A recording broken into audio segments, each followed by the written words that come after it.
দর্শক, শ্রীলঙ্কা ঘোরাঘুরির এ পর্যায়ে চলে আসলাম রাজধানী শহর কলম্বোতে।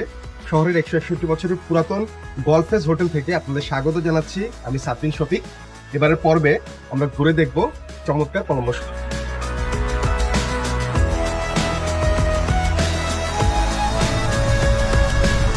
যাচ্ছি কলম্বোর এক জাতীয় ঐতিহাসিক স্থাপনা ইন্ডিপেন্ডেন্স স্কোয়ারে। আমার সাথে যে সহযাত্রীরা ছিল তারা বেশ খানিকটা টায়ার্ড, হোটেলে বিশ্রাম করছে। এই পাশে আমিও একটু কলম্বো শহরে বাইক রাইডের এক্সপিরিয়েন্স নিলাম।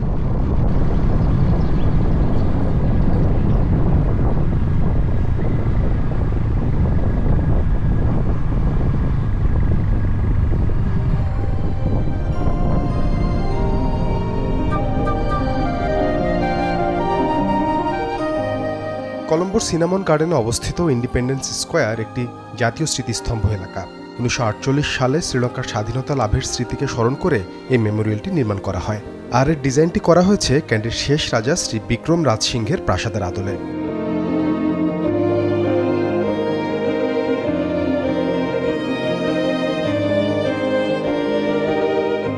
এই চত্বরেই কিন্তু প্রতি বছর শ্রীলঙ্কার যেই স্বাধীনতা দিবস, সেই স্বাধীনতা দিবসের প্রধান যেই জমায়েত সেটি অনুষ্ঠিত হয়।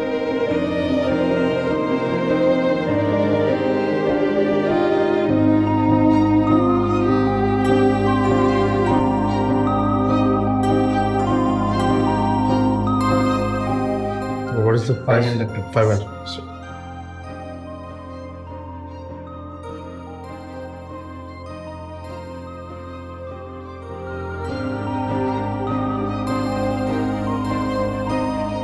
What is the story behind this memorial? This actually the Sri Lankan Democratic Freedom 1948 February 4. Okay. After Freedom Ceylon established this building as an independent memorial hall. Okay. We established this museum 2008 February 4.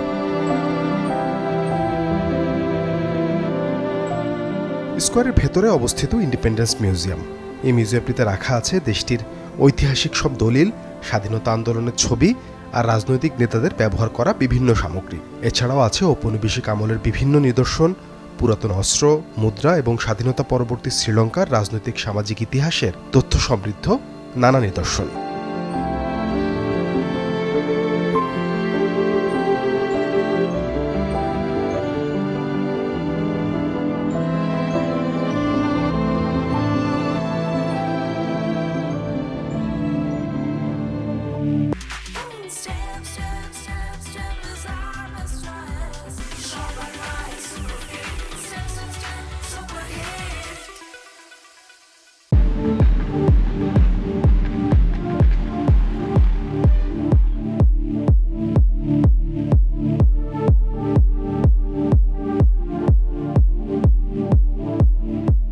এই মুহূর্তে যেখানে দাঁড়িয়ে আছি সেটি হচ্ছে কলম্বোর সবচেয়ে iconic স্থাপনা lotus টাওয়ারের সামনে। লোটাস টাওয়ারকে বলা হয় শ্রীলঙ্কার আধুনিকতার প্রতীক। 2012 সালে নির্মাণ শুরু হওয়া টাওয়ারটির উদ্বোধন হয় 2019 সালে, আর পর্যটকদের জন্য পুরোপুরি খুলে দেওয়া হয় 2022 সালে। পদ্মফুলের অনুপ্রেরণায় তৈরি এই স্থাপনা শ্রীলঙ্কার সাংস্কৃতিক শুদ্ধতা ও সৌন্দর্যকে তুলে ধরে।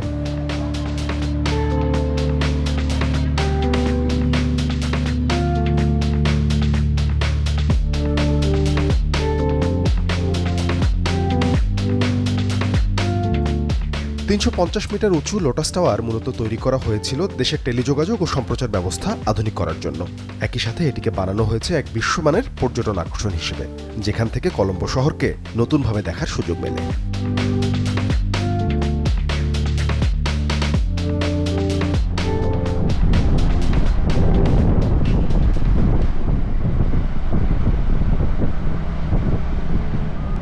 লোটাস টাওয়ার থেকে আমরা যাচ্ছি গঙ্গারামায়া মন্দির।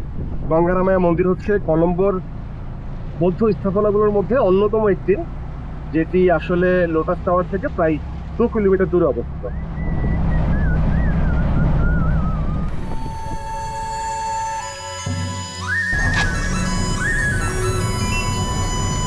Thank you.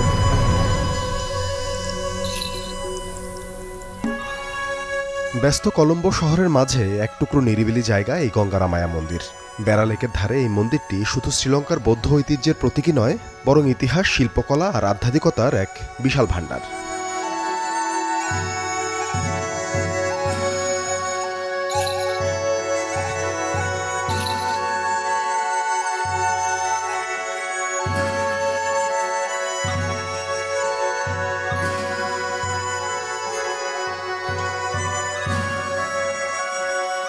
মন্দিরটিতে আছে অসংখ্য বৌদ্ধ মূর্তি, বিভিন্ন আকার, ভঙ্গি এবং উপাদানে তৈরি এসব মূর্তি। এর প্রতিটি করিডোর, প্রতিটি কক্ষ যেন বৌদ্ধ শিল্প ও ইতিহাসের জীবন্ত সংগ্রহশালা।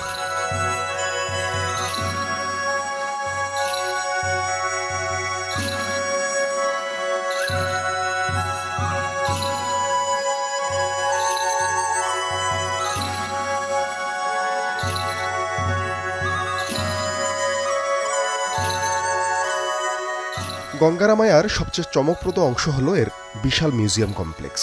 এখানে সংরক্ষিত আছে শত বছরের পুরনো ধর্মীয় শিল্পকর্ম, হাতির দাঁতের অলংকার, প্রাচীন রূপার সামগ্রী, রাজকীয় উপহার, এমনকি এশিয়ার বিভিন্ন দেশের ঐতিহাসিক নিদর্শনও। শুধু উপাসনাই নয়, জ্ঞান, ঐতিহ্য আর সংগ্রহের দিক থেকেও এটি শ্রীলঙ্কার অন্যতম সমৃদ্ধ স্থান। Donation, all donation, people donation, country, Myanmar, Thailand, donation. This temple connects all country. This Okay. temple, This temple connects between the Buddhist in the countries. yeah.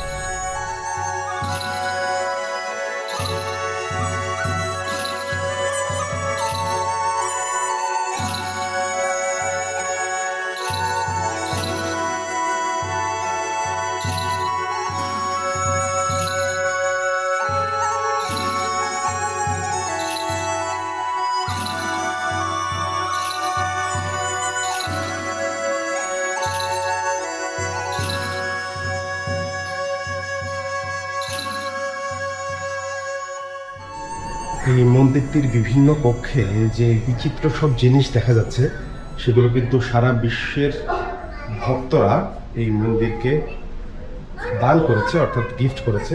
এমনকি এখানে যে গাড়িগুলো দেখা যাচ্ছে, সেই গাড়িগুলো কিন্তু ভক্তদের দান করা।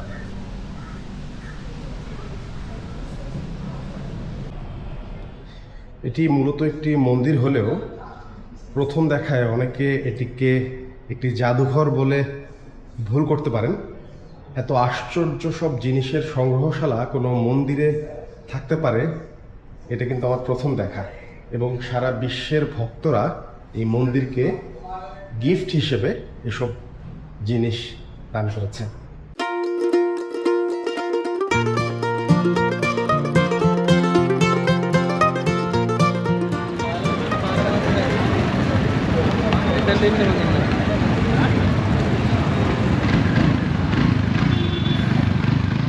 চলে আসলাম কলম্বোর জামিউল আলফার মসজিদে। এই মসজিদটি শুধু কলম্বোরই নয়, গোটা শ্রীলঙ্কার মুসলিম স্থাপত্যের এক চমৎকার নিদর্শন। এবং শত বছরের পুরাতন এই মসজিদটি শুধু একটি ধর্মীয় স্থাপনাই না, এর স্ট্রাকচারও কিন্তু খুবই ইউনিক।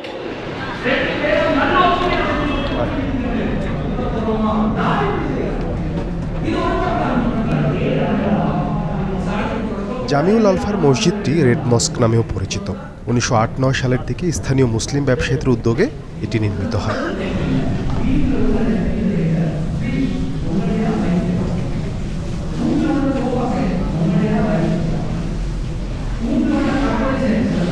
মসজিদের ভেতরে আছে কয়েকতলা বিস্তৃত নামাজ ঘর, সুশৃঙ্খল মেহরাব এবং একসাথে কয়েক হাজার মুসল্লির নামাজ আদায়ের ব্যবস্থা। শুরুতে এটি দুতলা ভবন থাকলেও পরবর্তীতে নতুন 4টি তলা নির্মাণ করা হয়। এই মসজিদটি কলম্বোর অন্যতম প্রাচীন ও পরিচিত স্থাপনা হিসেবে স্বীকৃত এবং এখানকার মুসলিম সম্প্রদায়ের একটি গুরুত্বপূর্ণ ধর্মীয় কেন্দ্র। নামাজের সময় ছাড়া অন্য সময় মসজিদটি দর্শনার্থীদের জন্য উন্মুক্ত থাকে।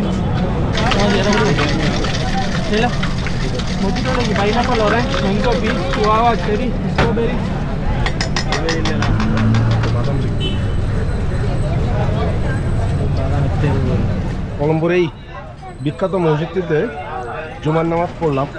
প্রায় 6 তলা উঁচু এই মসজিদটি নামাজ শুরুর আধা ঘন্টা আগেই কিন্তু পুরোপুরি ভরে যায়। বেশ দারুণ একটা অভিজ্ঞতা।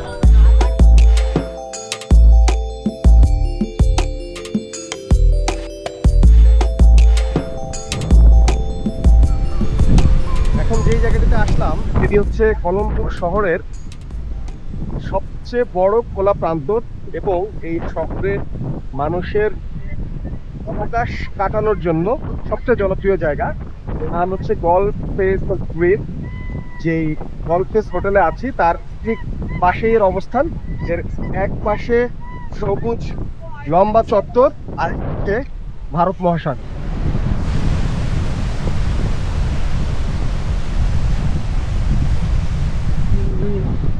আঠারোশো সালে British governor sir Henry George Ward প্রথমে এই সমুদ্র তীরটি সংরক্ষণ করেন। পরে এটি golf, cricket, football, tennis, rugby এসব খেলাধুলার জন্য ব্যবহার করা হয়। কোনো অকেশন না, বছরের প্রায় প্রতিটা দিনই এমন জমজমাট থাকে এই গলফের স্ক্রিন।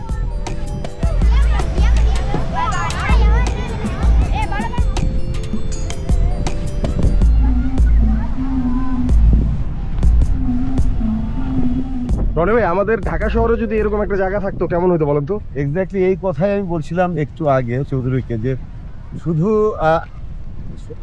মানে সাধারণ মানুষ যারা আছেন, নাগরিক যারা আছেন তাদের জন্য তো বটে, এই যে স্কুলের বাচ্চারা এখানে আসছে, ঘুড়ি উড়াচ্ছে, পতাকা ওড়াচ্ছে, খেলাধুলা করছে, এটা একটা অবিশ্বাস্য ব্যাপার। ঢাকা শহরে আমাদের কাছে অকল্পনীয়, নাই এরকম কোনো জায়গা নাই, সিম্পলি নাই। আমি বেসিক্যালি এই বিশেষ করে খুব অবাক হচ্ছি যে এতগুলো স্কুলের বাচ্চা এখানটায় আসছে। মানে হাজার খানেক বাচ্চা হবে, মিনিমাম 15-20টার উপর স্কুলের বাচ্চা, ডিফারেন্ট ইউনিফর্ম। কিন্তু এই এত বড় জায়গাটার মধ্যে টোটালি কোনো ময়লাই নেই। এটা মানে অবাক করার মতো বিষয়টা।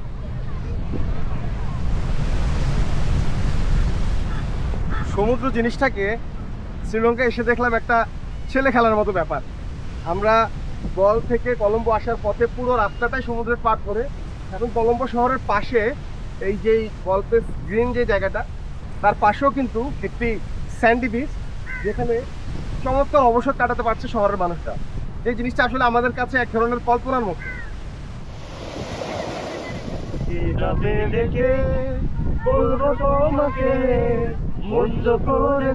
আমাকে ওই দুটি চোখে, আমি যে মাতাল হাওয়ারি মতো হয়ে যেতে যেতে পায়ে পায়ে গেছি জড়িয়ে, কি করে ভেবে যে মরি বলবে কি লোকে, বন্ধ করেছে আমাকে ওই দুটি চোখে।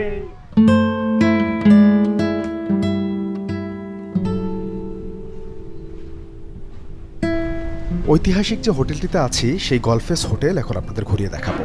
ভিক্টোরিয়ান স্থাপত্যশৈলীর অনুকরণে নির্মিত এই হোটেলটি যাত্রা শুরু করে 1864 সালে। এটি দক্ষিণ এশিয়ার অন্যতম প্রাচীন ও এখনও চলমান লাক্সারি হোটেল হিসেবে সুপরিচিত।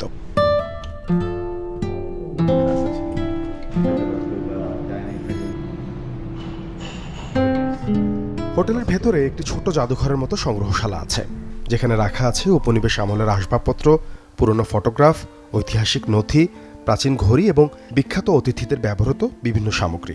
এমনকি কিছু ক্লাসিক গাড়িও রাখা আছে এই সংগ্রহশালায়। গেল 162 বছরে হোটেলটিতে যেসব বিখ্যাত মানুষেরা থেকেছেন তাদের ছবিও রাখা আছে এখানে।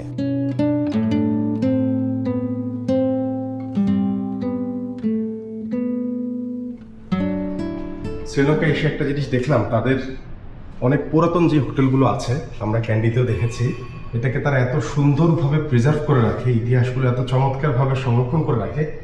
যখনই আপনি এখানে আসবেন আপনি ফিরে যাবেন সেই সময় যারা এখানে ছিল, যেসব জিনিস এখানে ব্যবহার হতো। এই আইডিয়াটা আসলে চমৎকার, মানে এক কথায় জোস।